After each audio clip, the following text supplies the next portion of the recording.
Magandang araw, Air Signs. Gemini, Libra, Aquarius. Ngayong araw, check natin kung ano mensahe sa'yo ng mga baraha. Dinamin ko lang po, ito ay general reading lamang. Ibig sabihin, pwede makarelate ka at pwede ring hindi. Pwede rin pong reverse yung energy ha. Pwedeng sa partner mo to o pwedeng sa'yo kung love yung makikita natin. Okay, check natin. Ano mensahe sa'yo ng mga baraha ngayong araw?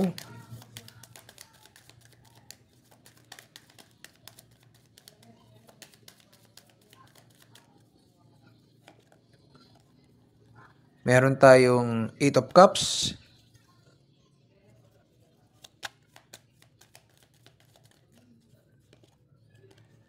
Meron tayong Temperance.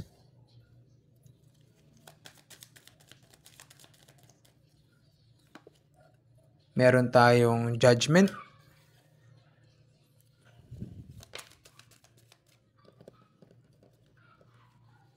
Meron tayong Ace of Wands. Last card.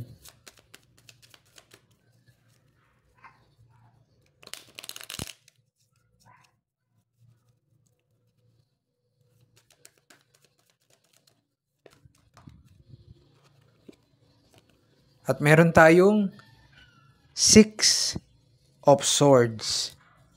Okay, water sign, check. Okay, air signs, check natin. Gemini, Libra, Aquarius. Kung ano makita natin dyan. Air signs, nakita ko dito sa 8 of Cups at dito sa Temperance na hanggang ngayon may hinihintay ka pa rin eh. Hinihintay mo pa rin na bumalik yung ex mo sa'yo.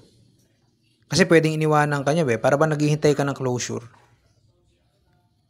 Na gusto mo siyang bumalik pero at the same time, marinig mo lang yung reason kung bakit kanya iniwanan, doon ka lang makaka-move on.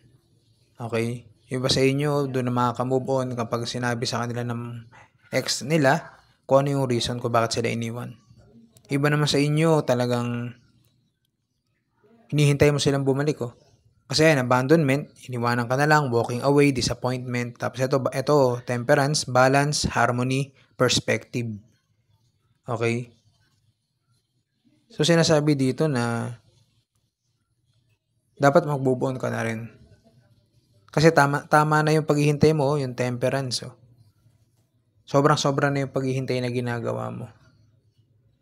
Marinig mo man yung reason kung hindi mo man marinig yung reason niya kung bakit siya umalis at kung hindi man siya bumalik, dapat ka na mag-move on. Huwag mo na siyang hintayin kasi ikaw yung mahihirapan.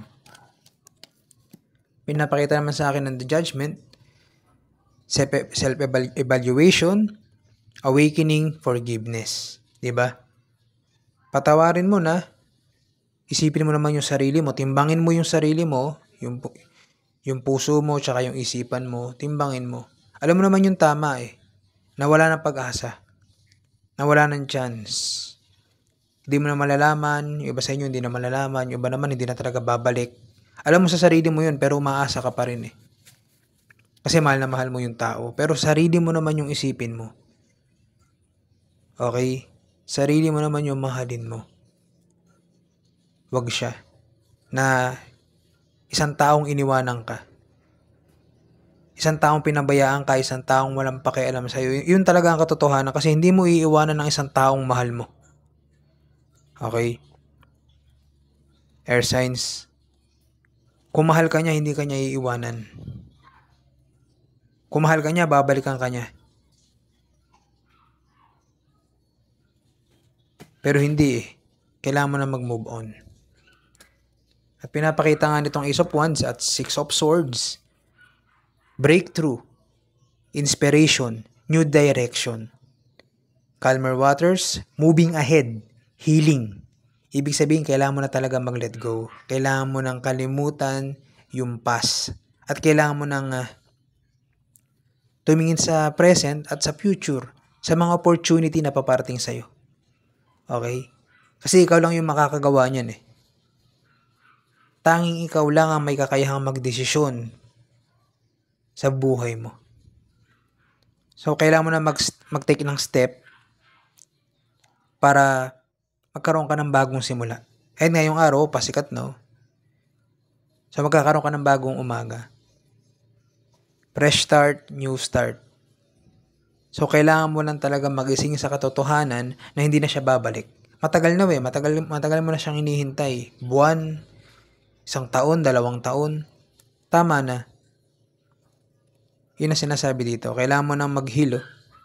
Kailangan mo nang mag-move ahead. Tama na. Kasi itong 6 of Swords transition to, ibig sabihin pagbabago.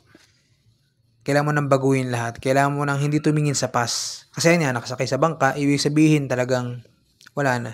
Hindi mo na babalikan pa yung nakaraan. Yun ang sinasabi dito, air signs. Kailangan mo nang mag-move on. Okay, maraming salamat. Huwag niyo pong kalimutang mag-like at mag-subscribe sa channel ko. Hanggang sa ulitin, mag-ingat kayo palagi. God bless you.